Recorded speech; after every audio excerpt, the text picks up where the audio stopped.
Fala pessoas, tudo bem com vocês? Começando mais um vídeo aqui no Claquete. E o vídeo de hoje é um pouco diferente. Eu trouxe vocês aqui para o meu home studio, onde eu vou estar ensinando a vocês a como fazer um áudio de qualidade para os seus vídeos. Muitas vezes as pessoas sabem muito sobre animação, sobre motion design, sobre edição, mas quando chega na parte do áudio acaba pecando e faz com que uma obra de arte maravilhosa de vídeo se torne razoável ao final por ter um áudio mediano. Então é isso que a gente vai falar hoje aqui no Claquete, é como você sonorizar e aprender os princípios do áudio para poder evoluir na área.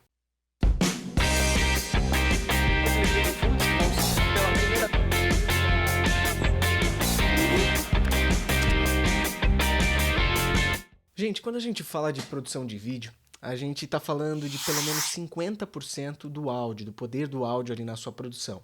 Imagina o que seria um filme de terror se você colocasse no mudo. A gente não teria o suspense, o medo, a gente não teria todas as sensações que o áudio nos proporciona. E aí vem vários itens primordiais que a gente tem que falar, teóricos, antes da gente entrar. Aqui vocês estão vendo já a minha tela, eu estou no Adobe Audition, onde eu tenho aqui uma série de locuções, e eu quero que vocês vejam e olhem para essas ondas que a gente chama de waveform, porque para a gente chegar nesse ponto, eu vou ter que te explicar alguns princípios que você deve ter visto essas ondas, essas waveforms, em todos os softwares que você acaba utilizando para editar. Mas você, obviamente, às vezes não tem o conhecimento aprimorado de saber o que é, porque tem aquela altura, aqueles números e tudo mais. Esse vai ser o intuito desse curso, um curso trazendo um aperfeiçoamento 100% gratuito, onde você pode tirar o máximo possível do seu áudio para fazer com que o seu vídeo atinja aquela escala fenomenal. Então, antes da gente ir para o waveform, eu vou dar alguns princípios para vocês que vocês têm que pensar para conseguir compreender o restante do tema de áudio aqui dessa aula, tá? A primeira questão que a gente tem que falar é o que é som. Quando a gente faz uma pergunta, som é uma palavra tão fácil, né, que nós pronunciamos ela todos os dias, que convivemos com todos os tipos de comunicação e tudo mais, mas é difícil a gente definir o que é som. E aí eu faço uma pergunta para você. Se uma árvore caísse na floresta e não houvesse ninguém lá para ouvir, ela faria barulho? Porque se a gente partir pelo princípio que som é só algo que nós ouvimos, né, que se não existisse ouvidos humanos na Terra ou de animais não haveria ruído, aí eu te pergunto, se houvesse essa árvore, ela caiu, não tem ninguém para ouvir, não tem um animal, não tem nada.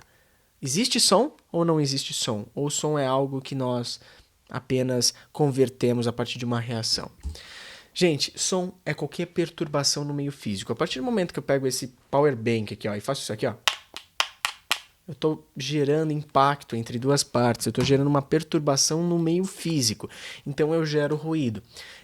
O nosso sistema auditivo, ele só nos proporciona a forma de nós conseguirmos converter algo que é uma perturbação em algo com algum significado. Essa é a função do nosso sistema auditivo. E logo mais a gente vai falar um pouquinho sobre a psicoaudição. Se você parar para pensar, o seu ouvido, a sua audição, ela não é responsável apenas pela parte de você ouvir e compreender, se comunicar e tudo mais. Ela é envolta de uma série de outras coisas que a gente tem que pensar. Quando a gente fala de som, vou dar um exemplo de uma ambulância, que você está dirigindo no seu carro e você ouve o barulho da ambulância mesmo com o vidro fechado. Você tem a noção se ela está longe, se ela está atrás de você pedindo passagem, ou se ela está do seu lado direito, na outra via do lado esquerdo, do outro lado da via. Você tem essa noção, sem você olhar para ela. Porque a audição, ela nos proporciona uma localização geográfica. Ela nos proporciona também uma questão de sentimentos. Como assim sentimentos? Se alguém vai e fala de uma forma assim mais carinhosa no seu ouvido, você vai o quê? Se sentir mais confortável, mais atencioso, mais romântico. Agora, se alguém fala de forma ríspida, faz isso, faz aquilo, de forma mais direta, você vai sentir um tom mais imperativo. Então, as sensações que nós difundimos dentro de nós, a partir de uma audição, a partir de um áudio que vem até os nossos ouvidos, a gente passa a ter sentimentos. Então, vou te dar um outro exemplo, que é totalmente o nosso sistema nervoso, ele reage de uma forma totalmente automática e é bem presente. Vamos supor que tem uma moto, ela tá na rua e você vai atravessar e não vê a moto. Aí a moto breca em cima de você assim, né, os pneus travam e tal, e você se joga no chão para tentar evitar com que aquela coisa te atinja de forma automática, ou você dá um pulo, ou você, enfim, começa a correr, você teve uma reação ali despertada por uma sensação de medo que foi causada por essa localização geográfica que o áudio te proporciona, que a audição te proporciona, e teve uma reação involuntária para justamente do seu sistema nervoso para você conseguir sair daquela situação de perigo. Então, quando a gente está falando de áudio, de fazer som, de fazer sonoplastia, o sound design de uma produção, não é simplesmente você pôr uma trilha qualquer, uma locução qualquer e renderizar. Você tem que fazer com que esses sentimentos que estão envoltos aí das pessoas se tornem algo mais presente também na produção. Se você consegue tocar a pessoa que está vendo da mesma forma que uma pessoa chega no ouvido e fala com outra pessoa de uma forma mais carinhosa, dessa forma você vai conseguir tocar o cara que está do outro lado também. Então a gente tem que usar esses princípios da psicoaudição na produção de vídeo e obviamente na sonoplastia quando a gente for avançar. Então eu vou trazer para vocês um princípio que é o espectro sonoro.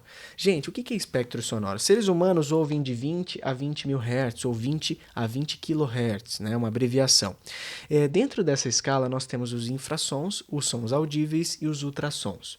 Imagina que os seres humanos estão dentro dos 20 aos 20 mil. Se a gente pegar como princípio, então olhando aqui para a tela, um cachorro, por exemplo, ele não é que ele ouve mais. Vocês sabem que o cachorro percebe ele tem a percepção sobre sons muito mais, como que eu posso dizer, afinada, refinada do que nós. Então, às vezes ele percebe um caminhão, por exemplo, de lixo vindo longe. Meus cachorros sempre latem para o caminhão de lixo. E às vezes eu nem ouvi o caminhão de lixo chegar, eles já estão latindo. Passam uns 10 segundos, o caminhão de lixo passa na rua. Então, eles têm uma percepção dessa escala muito maior. Então, vamos supor que o cachorro ouça de 40 a 40 mil. O que é esses 40 a 40 mil, 20 a 20 mil, 1 a 1000, por exemplo? A gente está falando de uma escala que foi desenvolvida por um físico alemão, que é o Heinrich Rudolf Hertz, que ele falou que todos os áudios têm uma propriedade, uma escala, que ela pode ser difundida de graves, médios e agudos. E com isso o som é composto. Então a gente tem as propriedades, por isso que tem pessoas que têm uma voz mais grave, tem pessoas que têm uma voz mais aguda e, enfim, em suma, a gente vai ter um conteúdo aí muito mais diversificado de acordo com a voz ou a projeção do aparelho fonoarticulatório que esteja projetando isso. Então, quando a gente fala, por exemplo, dos infrassons, são todos os sons que nós não ouvimos, porém ele existe e está atrás dos sons audíveis, né? Atrás da escala do que nós, seres humanos, conseguimos ouvir. Os ultrassons para lá dos sons audíveis. Tá, beleza. Mas para que entender isso? Porque muitas vezes existem sons que estão presentes no nosso dia a dia, mas não é porque a gente não está ouvindo que eles não existam. Um carro ligado, aquela escala que a gente ouve, por exemplo, pensa num carro acelerando. Aquilo que a gente consegue ouvir são todas as frequências pertinentes desses 20 a 20 mil. E olha que conforme a gente vai atingindo a nossa idade, vai 60, 70, 80 anos, a gente vai perdendo essa capacidade, essa escala vai encurtando, a gente passa a ouvir menos. Um idoso não é que ele ouve menos porque ele está ficando surdo por um desgaste específico de ouvir alto, não. É porque ao longo do desgaste, né, do sistema auditivo, ao longo dos anos, essa escala ela vai diminuindo. Então ele passa a ouvir tons mais médios. Então quando alguém fala de forma mais grave, ele tem dificuldade. Quando alguém fala de forma mais aguda, ele também tem dificuldade, ele passa a ouvir menos, né? E aí por isso que os idosos normalmente aumentam a TV. Os ultrassons estão para lá. Então eu vou te dar um exemplo. Quando você pega, por exemplo, um ultrassom de uma grávida e passa lá o mecanismo. Como é que funciona isso? Você pega, por exemplo, aquele aparelho de ultrassom, ele emite uma onda sonora que está além dos 20 mil Hz. Então vamos pensar numa escala de 100 mil Hz. Ele está emitindo uma onda.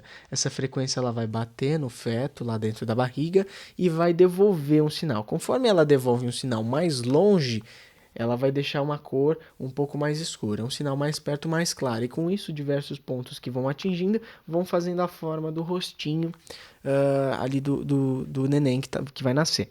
Então, quando a gente pensa em som, a gente não pode pensar em frequência apenas como algo que a gente possa ouvir.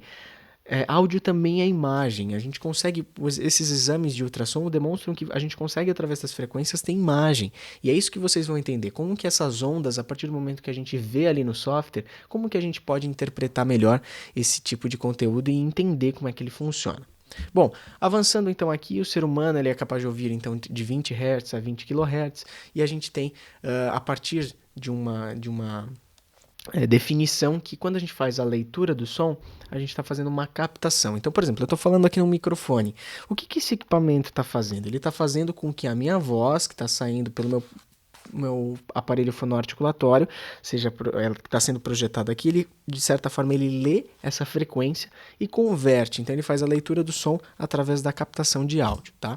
Então, Alexander Graham Bell, que foi um outro cara muito importante, ele falou o seguinte, mas Hertz, o áudio não tem só a propriedade de grave, médio e agudo, ele tem também uma altura, um volume. Então, assim, por exemplo, se eu estou falando no mesmo tom, porém eu estou falando em alturas diferentes, eu estou oscilando uma outra propriedade que foi definida por esse cara aqui, que foi uma pessoa que simplesmente criou o telefone, né? Um dos aparelhos de comunicação mais revolucionários aí do século XX. E aí a gente tem, por exemplo, a criação do Bell, né? Que é 1 decibel. Então, quando o Graham Bell deu esse princípio, ele criou uma unidade de medida, que são os decibéis, e com isso ele passa a ter a projeção de que um áudio tem uma altura, ele não tem hertz, somente uma composição grave, média e aguda, ele tem também um volume. E aí, a partir disso, o Hertz também aprofundou essas duas escalas, eles entraram em um consenso e foi criado esse gráfico aqui, em decibéis e em Hertz. E com isso, a gente consegue ver que um som ele tem uma propriedade. Do mesmo jeito que quando você abre, por exemplo, um site e você põe lá inspecionar elemento e aí você passa a ter o elemento inspecionado, aquele monte de códigos HTML, imagina que o áudio também tem, só que as suas especificidades elas são envoltas de hertz e dBs. Então você tem os graves, os médios e os agudos ali presentes dentro dessa escala. Tá? Então, antes da gente avançar em alguns outros conteúdos, eu vou voltar aqui para o meu Audition, só para vocês entenderem um pouquinho que quando eu estou falando dessa escala aqui de captação, né, isso aqui é uma locução gravada, eu passo a ter, quando eu dou play, um volume que é definido por o tamanho de onda, então em decibéis, a gente vê aqui a marcação em decibéis, a gente sempre coloca como topo em 0 dB, então se ele passa do topo, ele vai clipar, ele vai saturar, ele vai estourar, o som passa a perder as propriedades originais. E quando ele está abaixo ali, ele não está estourando, porém a gente está ouvindo ele, a gente pode absorver o máximo possível dele ainda até atingir 0 dB. Então, quando a gente olha para essas ondas, vocês têm que ver duas coisas num primeiro momento. Muitas pessoas convivem com esse tipo de onda, eu vou até aumentar aqui para vocês verem de uma forma melhor. Muitas vezes as pessoas olham para esse tipo de onda, até no aparelho do carro, né? Tem as ondinhas lá, que elas ficam, as waveforms que ficam oscilando ali. Mas elas têm uma dificuldade para entender. Depois que você tem um pouco de prática, você olha para isso daqui e você já sabe o que é igual, o que não é e assim por diante. Eu vou dar um exemplo aqui, ó. Todos esses espaços tem que ficar claro para vocês que isso aqui é respiração, que é momento de ausência de som. Então, se eu paro de falar aqui, ó, na minha waveform ia ficar uma linha. Se eu falo mais alto, essa waveform tem que ficar mais alta. Se eu falo mais baixo, tem que ficar mais baixa. E assim por diante. Então, esse princípio de cara, a gente tem que bater o olho e já tem que saber o que foi projetado alto, o que não foi e assim por diante. Quando a gente pega um áudio em sua composição, vou dar um exemplo nisso aqui, ó. O que vocês imaginam que seja isso aqui? Pode ser pode ser uma batida no microfone, pode ser uma respiração, um ventinho que fez. Então, assim, isso aqui não é fala, isso aqui não é locução. De cara, você tem que bater o olho e isso tem que ficar claro, tá? Então, você vai ou mutar essa região, né, zerar ela, ou deletar. No caso, a gente deleta, então seleciona e deleta as áreas que a gente não quer. É importante você pensar que sempre quando você vai fazer uma produção de áudio, de primeira você tem que fazer toda a parte da edição desse material. Então você tem que tirar os erros, você tem que deixar apenas o que você vai utilizar. Então como assim? Eu tenho um áudio gravado, eu gravei ontem um off para um cliente, a indústria de farmácia, falando sobre um estudo científico de 1h55. Esse foi o tempo que eu demorei para gravar.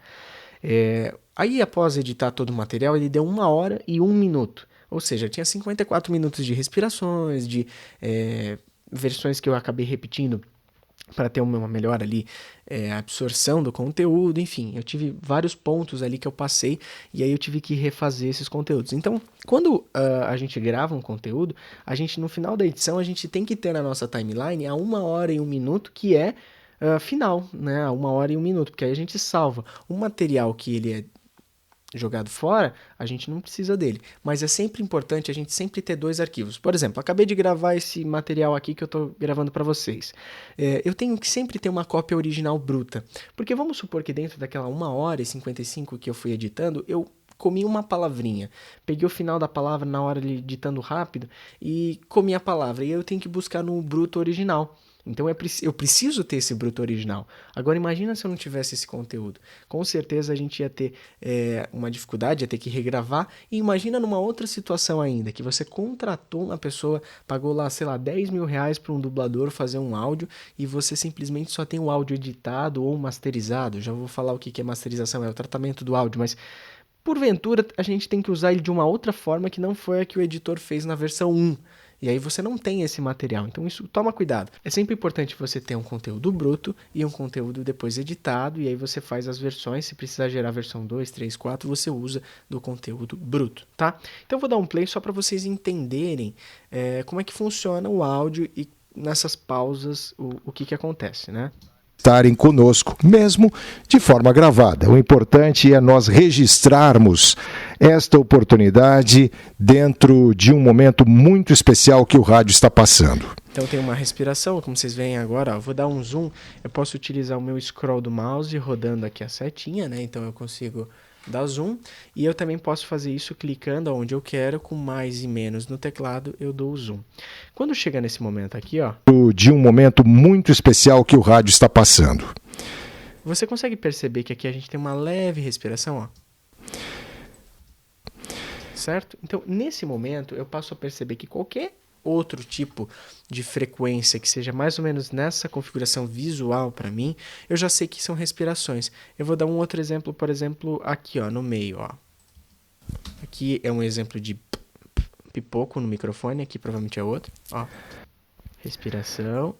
Ó, aqui no finalzinho, aqui é uma respiração mais forte. Peraí que eu me perdi aqui.